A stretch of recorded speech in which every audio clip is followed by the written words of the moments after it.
Breaking news, everyone. Social media has officially been dethroned as the number one marketing resource for real estate agents. Want to know what slipped into first position? Stay tuned. This episode of Keeping It Real is brought to you by Real Geeks. How many homes are you going to sell this year? Do you have the right tools? Is your website turning soft leads into interested buyers? Are you spending money on leads that aren't converting? Well, Real Geeks is your solution. Find out why agents across the country choose Real Geeks as their technology partner. Real Geeks was created by an agent for agents. They pride themselves on delivering a sales and marketing solution so that you can easily generate more business. Their agent websites are fast and built for lead conversion with a smooth search experience for your visitors. Real Geeks also includes an easy-to-use agent CRM. So once a lead signs up on your website, you can track their interest and have great follow-up conversations. Real Geeks is loaded with a ton of marketing tools to nurture your leads and increase brand awareness. Visit realgeeks.com/keepingitrealpod and find out why realtors come to Real Geeks to generate more business. Again, visit realgeeks.com/keepingitrealpod. And now, on to our show.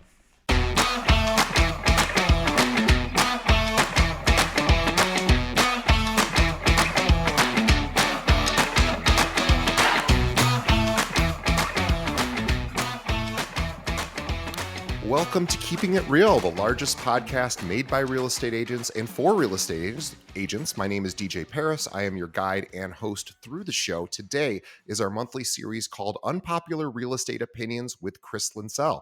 Chris Linsell is a real estate technology analyst and director of content at large. He specializes in new solutions to old questions, constantly exploring the cutting edge of technology in the real estate space.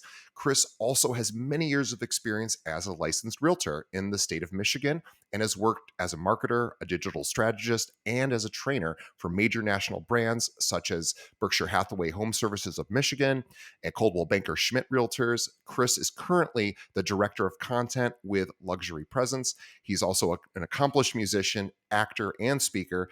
And Chris has engaged with audiences in sizes ranging from 30 to 3,000. He is often speaking at the National NAR convention, as well as Inman and many other conventions all throughout the year. Chris, welcome back to the show. TJ, thanks for having me. Great to connect. Looking forward to digging into some juicy topics. There's a lot to talk about right now. Yes, and for anyone that wants to dig into you in particular and see your upcoming events, as hmm well as maybe even consider having you speak to brokerage association, that those kind of opportunities, go hmm to chrislinsell.com as the best place to learn all things Chris. Yeah, that'd be great.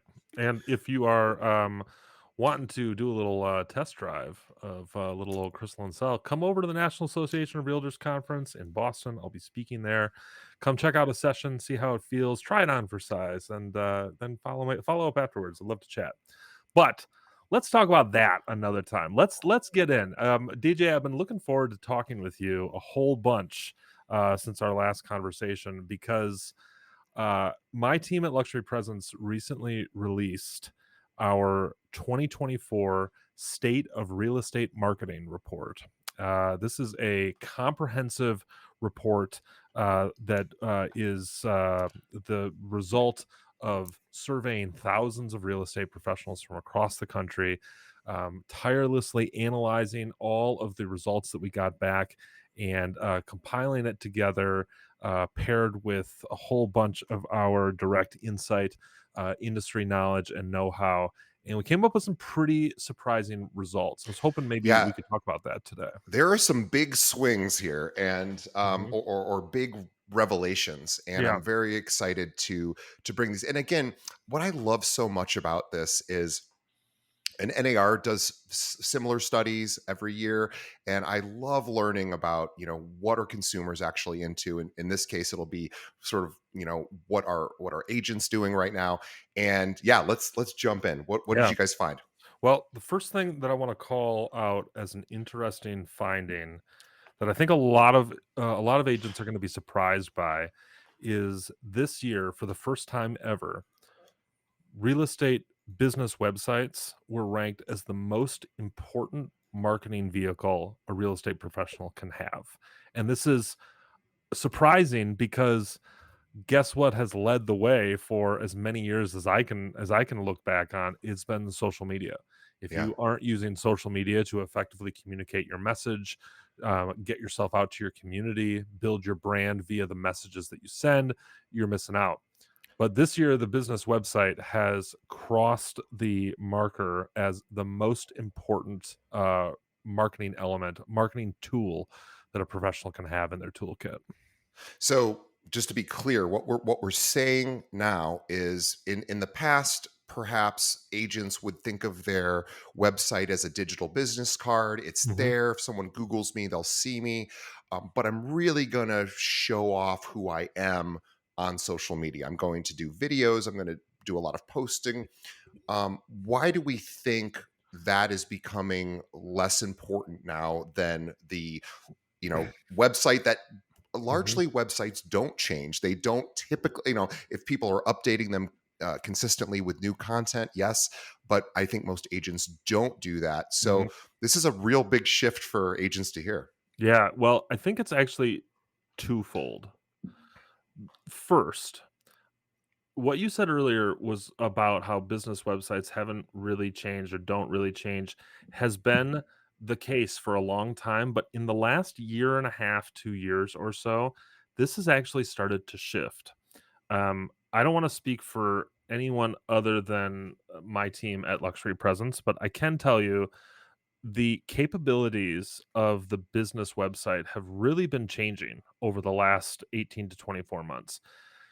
Specific to an experience of an agent who's got Luxury Presence as their website provider, we now offer a substantial lead generation offering that includes AI powered lead nurturing functionality. This is not a CRM functionality. This is a website This is functionality. a front end user That's experience exactly right. that dynamically changes That's uh, exactly right.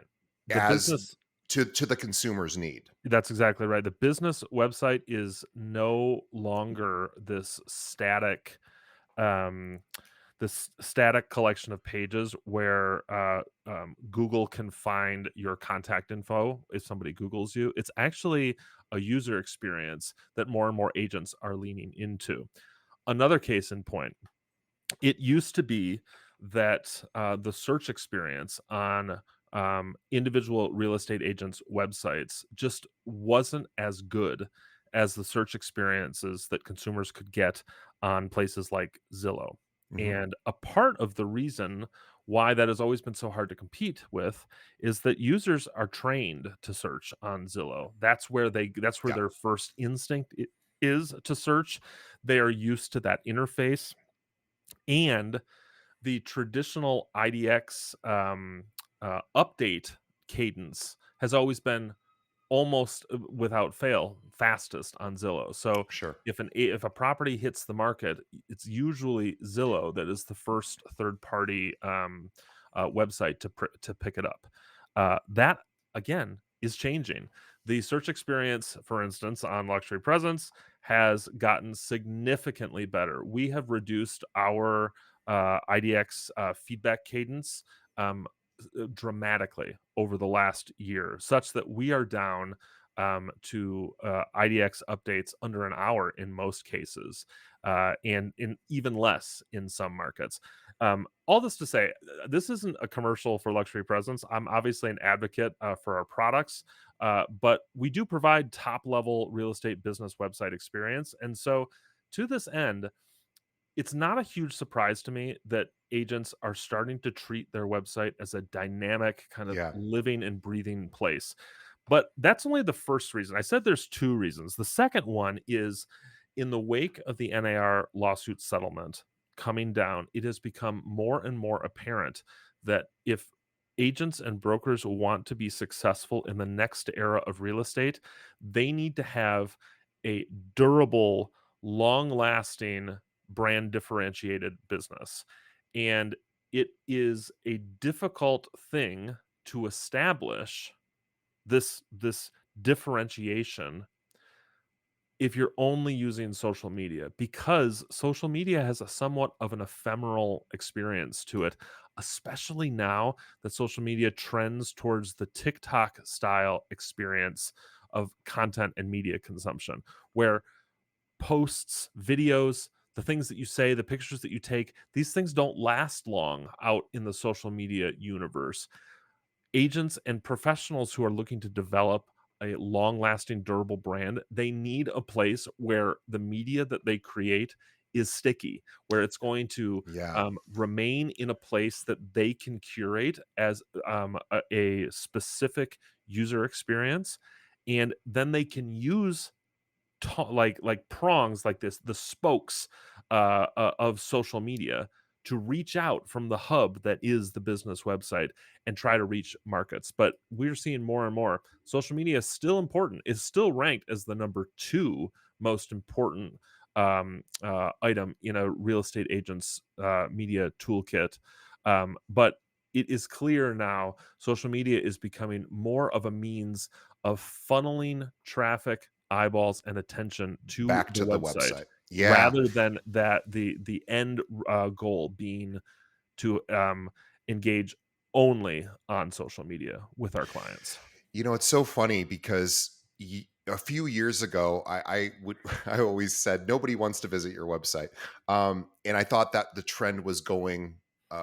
Websites were maybe not being as elevated as they are today, but because of the NAR lawsuit, I think it's brought the spotlight back on how do we differentiate ourselves. The website is a place of permanence, Mhm, but you also said there's some cool technology coming to allow for the foundation of who we are as agents, what we provide on our website, but with dynamic content opportunities too. So you were talking about social media. This is really cool because yes, you want to get your clients hooked on your social media content, mhm, and you want to drive them back to your website so that they can explore your other offerings. Well, now you can and we've been able to do this for years, but you could integrate your social media, as you said, with your website and mhm. display social media stuff there, because it just sort of evaporates if you don't if you don't park that content Yep, anywhere. It's unlikely to be easily found by someone. it's so true. it, and there's so much content being created every day that it becomes difficult. So you're Yep, right, you're almost creating a library of content, mhm, and you can host. Well, you won't be hosting it on your site necessarily, although you could, mhm. but you could certainly aggregate it all. Yeah, And there are lots of tools to do that. And what I'm particularly interested in is this idea of dynamic content for the consumer that visits the agent website. So, for mhm, example, what would be really so I'm a recruiter. So my customer are real estate agents, and of course, there's lots of different real estate agents. There's the brand new agent who just got his license. There's the veteran agent who's been in the business 20 years, and then there's the agent who's in the middle. There's part-time agents. There's lots of different types of agents, investors as well, and those are all different pitches to those particular types of agents.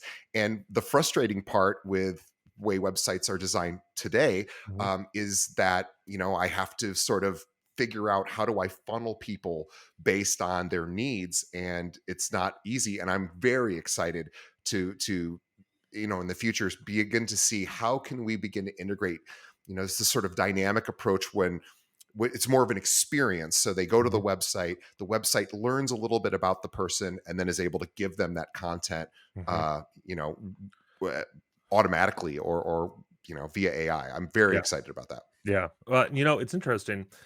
This actually leads into another interesting finding from the report, which is despite the fact that social media dropped a spot in terms of its overall importance in the toolkit for most real estate professionals, the when we asked agents what the most underrated real estate marketing strategy was, uh, surprisingly, we have found that most agents, their most underrated strategy still remains video.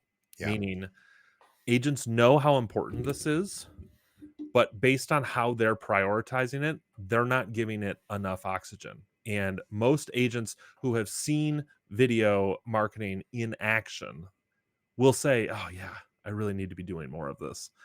And social media is a great place to do some of this video marketing, especially if you can link it back to your website. So, for example, um, when I speak to folks who are looking to develop a video strategy for their business, I tell them a couple of things. One, that ephemeral nature of social media that we talked about before, this is fantastic for someone who's just getting started because it means you have relatively low risk when you Yeah. are trying video. The chances the chances are that most of the media that you make will be seen by some people, but not everyone. It is a rare occasion where things go completely, kind of wacky viral and get seen by every single person in a particular market. Most of the time, it gets seen by a relatively small number of folks, and if they happen to share it with other folks, it might catch fire a little bit. But the reality is, you have very low risk when you are getting into video. So the best thing you can do is just start. And there are a lot of easy ways you can get started. When we asked most agents how they want to get started in video, they said start simple, want to do virtual property tours, we want to do neighborhood showcases, even client testimonials, even Yep. live streaming Q&A. These are all really easy things to get started on. You do not need anything except a phone. You can do most of this stuff in the back of an Uber. You don't even need to have a quiet space to sit and work. This is all really easily executed content. And one of the big sentiments, and I realize this is going to be a little unpopular, but this is the unpopular opinions segment of the show here, so bear with me. One of the unpopular things about video amongst most real estate agents is this idea uh, that they can put out what they might consider substandard or something that Yeah. isn't as polished as they Correct. expect it to be, and have it still be effective. The reality is we are living in an era of video where authenticity is more important than production. So it was video content consistently performs better when it looks like it's filmed by a person and not by a video crew led by Martin Scorsese. So Right. if you're worried about this, just know there are real estate agents who are not worried about this, who are getting your eyeballs right now. The attention that you could be getting, they are getting because they are not concerned about appearing authentic. In fact, they know that appearing authentic is what is going to get them those next level of conversations. If you're waiting for Hollywood production values, this isn't the strategy for you.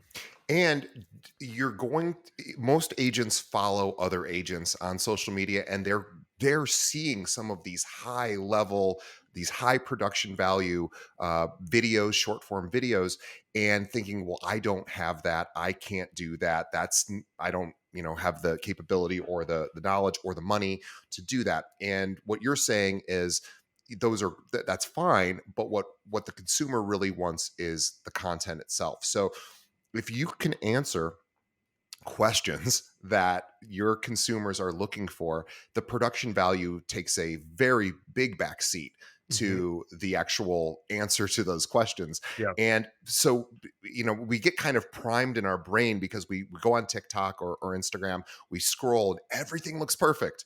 And Mhm. what we forget to realize is, yeah, aesthetically, it looks perfect, but what are people really wanting when they're buying a home? They're really wanting answers to pretty serious questions. Mhm. The aesthetic is just a part of the overall sort of decision, and then Mhm. it becomes, okay, I got to ask questions. So for anyone out there who's like, I'm not media trained, I'm not good on video. Okay, nobody's good on video at the beginning, Mhm. and Mr. Beast wasn't probably good on video on his first video, Mhm. and so you just got to answer questions that are relevant to your audience. Yep. Create content that way, and your production value is largely irrelevant. 100%. Now, one thing I want to call out here um, is we've been talking about how uh, especially when it comes to video, there isn't a lot of budget or gear or anything required to get started. You got a phone, you can get Yep. started. But I do think it's important to point out, and if you download this report, which you can for free, we'll put it in the show notes. You can go get your copy. We'll send it right to your inbox, easy peasy. One thing that you'll see in this report, in fact, we lead this report with the following. In 2024, 78% of real estate professionals increased their marketing budgets over 2023. Now it's not this stat isn't in the blog that I sent DJ that we some of the highlights we pulled. We kind of wanted to save some juicy stuff just for the report, but I'll just give you guys a sneak preview. 78% of the agents that we surveyed said that they increased their marketing budget between 2023 and 2024. The average marketing budget across all of the agents that we surveyed was just over $12,000 a year. Now, it is always tricky to look at averages because I guarantee you, I know because I have the raw data, we do have a few agents in here who spend big bucks on stuff. They are marketing um, many multi-million dollar properties. We do have some agents who literally spent like the cost of their marketing was in the triple digits. That's it. Yep. And so it is um, it's always difficult when you're looking at averages when you have a business that is as diverse as the real estate space is. But the reality is the competitive landscape of real estate right now requires investment in the business if you want to be successful. Now, if you have an alternative path to success, by all means, take that path. But you should know your colleagues, or as I like to call them, your competitors, are spending money to acquire leads, to build their brand, to be a part of the community, to engage in conversations and demonstrate their expertise. Your competitors are out there investing in their business. So if you are looking at your budgets for the remainder of this year, and if you've already started doing planning for 2025, which I've started talking to those early birds who are starting to think about this stuff, no, there is time right now to consider what your investments might be. And in 2024, more than three quarters of agents increase their investment. So if you are in this decision point, it might be time to be thinking about this. Great. I know you guys have some interesting information about email marketing. I want to Yeah, dive into that because yeah, this is a very surprising to me, and I'm super excited to present this to the audience yeah. via by way of Email luxury presence. email marketing has been making a surprising comeback in the eyes of the agents that we've surveyed, and I think it's important to point out um, it has made a surprising comeback in terms of sentiment, meaning Mm, what if I ask you, how do you feel about the effectiveness of the marketing? Are you excited about this? Do you feel like you get a good return on your investment, whether that investment is money or time or resources otherwise? And yeah, email marketing has made a surprising kind of surge in terms of its net sentiment. Um, what is, I think, even more interesting is if you look at the effectiveness measures of email marketing. We're not talking about sentiment, we're talking about effectiveness.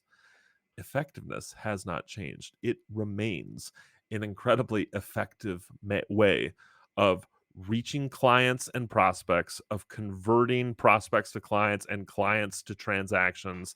It has always been a means of delivering specific messaging to a captive audience. It has only recently become um, a vehicle that agents are becoming more confident in. And we don't have specific data on what I'm about to say, but I just want to share some conjectures. My my guesses for why this is happening are threefold. One, we are seeing more smarter email marketing built into more accessible CRMs in the real estate space. I think email marketing has been something that most CRMs have had relatively base functionality on, and only a couple have advanced functionality. And that advanced functionality is difficult if you're not a super tech friendly person. Yeah. I've seen the accessibility of these tools come down. So it's gotten easier to do. Number two, as real estate business websites have gone up, our ability to collect email addresses has gone up such that we have more of these contacts. So now people are doing it more. And three, God, I'm going to get so much crap for this. Everybody talked about how text message marketing was the wave of the future. People hate text message marketing. Hate it. Consumers hate it. And I'm not saying that there isn't a time and place for it. In fact, if somebody offered me a all-in-one platform that included SMS marketing as an integrated function, I would absolutely take it. Because even though they hate it, it does still convert some agents.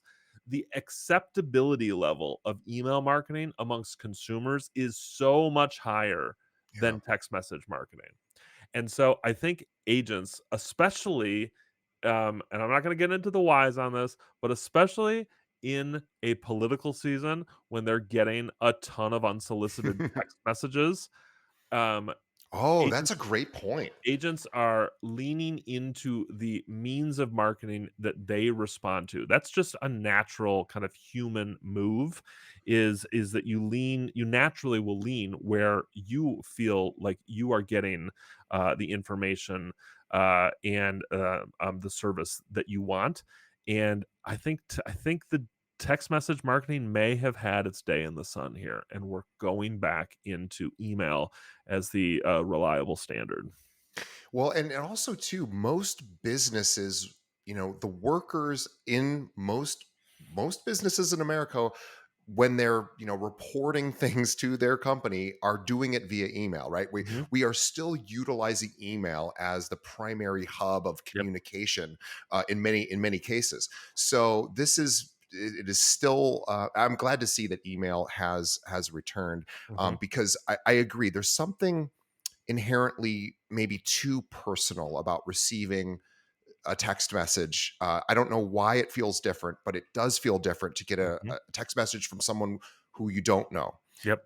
It doesn't feel friendly. It doesn't feel good. Even with the political candidate stuff, I get those as well, and they do rub me. I mean, if it's something I agree with, maybe it rubs me a little bit the right way, but it still feels like, how'd you get my information? Mhm. So I totally understand that. Yeah, that makes sense. Let's do away with the automatic text message email, or sorry, the automatic text messaging. Well, All the right. funny thing is, and let me just say that, uh, I'm not a hater on SMS altogether. I think that there is a place for it. Like, I think about the ways and the reasons I want to get an unsolicited text message. It is things like, "Hey, your table at the restaurant is ready. Come on Right. by." Sure. That's a reason that I wanna get a text message. Yeah. How could we trans Updates. Yeah. how could we translate that to real estate? "Hey, there's a listing in the neighborhood you're really excited about. Yep. You should go check it out right now." Yep. That is SMS that is extraordinarily functional, and effective. I think about things like, um, yes, I wanna get an update if my flight is delayed. This is a reason that I wanna get an Yes. SMS, text message. I would also translating that to real estate, if there is a reason that my loan isn't going to be approved at a certain day, and hey, we've got a deadline we've got to reach, and so you got to get this document to us in the next 24 minutes, or we're going to be delayed through the weekend. This is a reason I would like to see SMS. But if you want to just send me just basic marketing in text messages, I mean, people I just don't think consumers want that anymore. I think that time has come and gone. So Chris just said something I think very true and very powerful, which is, stay away from sending messages that are, or rather, what you should send. Think about updates. Send Hmm. updates to your clients. Everybody loves an update, whether Hmm. it's a CMA, whether it's, hey, I just saw this thing and thought of you, whether it's a home that's listed in the neighborhood or whatever it might be. People love updates because I think it reinforces, wow, my person was thinking about me, and that Hmm. feels good. Yep, it's the All truth. right, let's talk about social media. Mm. Social media. The general sentiment of social media has continued to decline. In fact, we have seen social media obviously get replaced by the business website as the most important marketing channel. Um, we don't have complete data on all of the whys, but for some of the questions, we were able to follow up with some of the respondents to get some anecdotal kind of interview responses.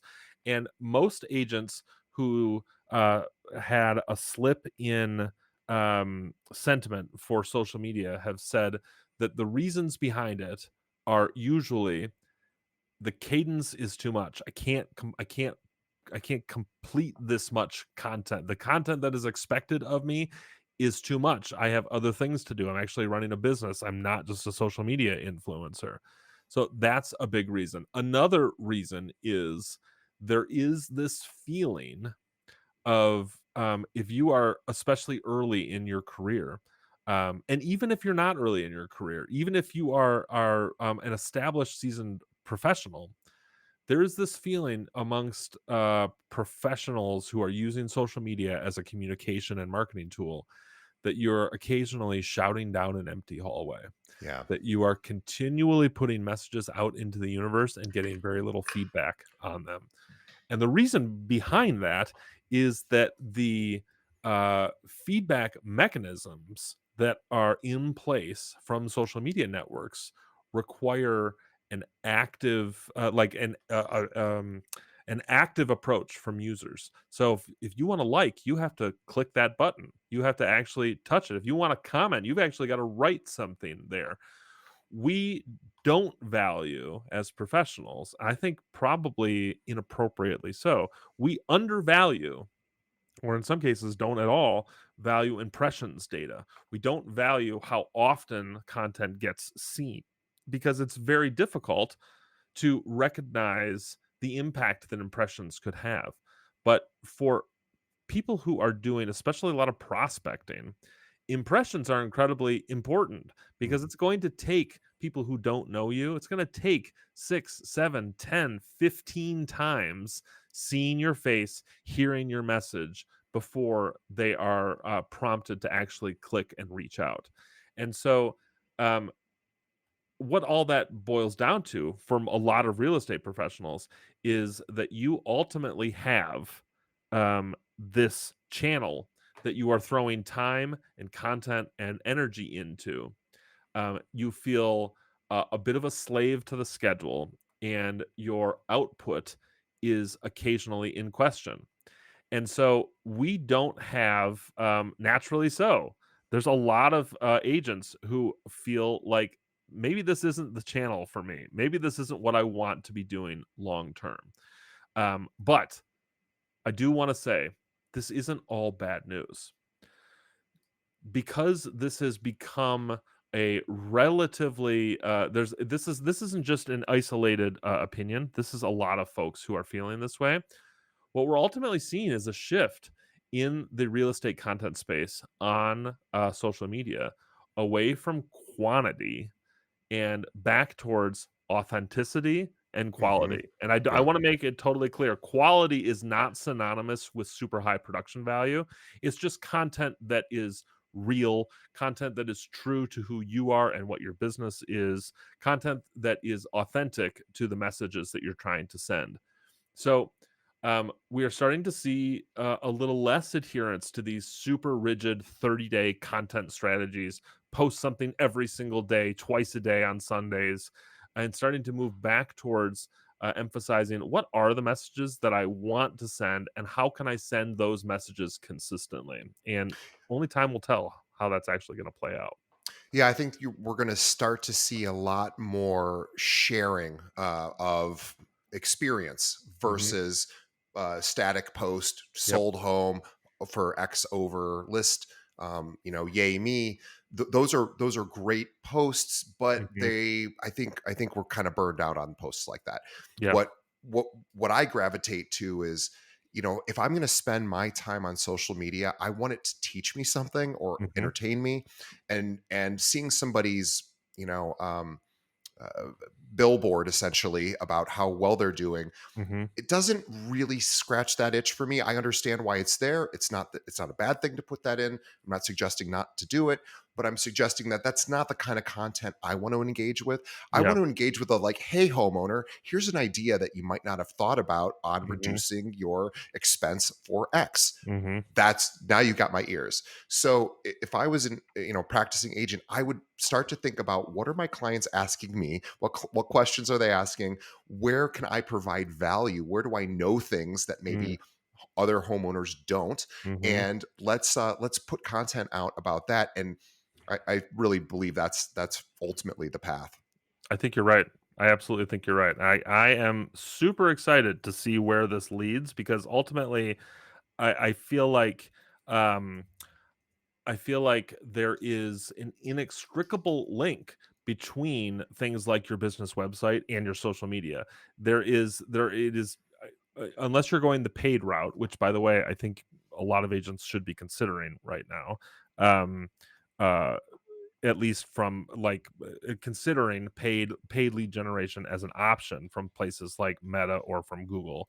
Um, if you're going the organic route, you kind of have to be present in places where people are spending time and having conversations. So social media is far from dead, and there are agents who will make their entire career on social media. It is absolutely still an active and important place to be engaging, but I think the way that we are considering how it fits in the pecking order is starting to change.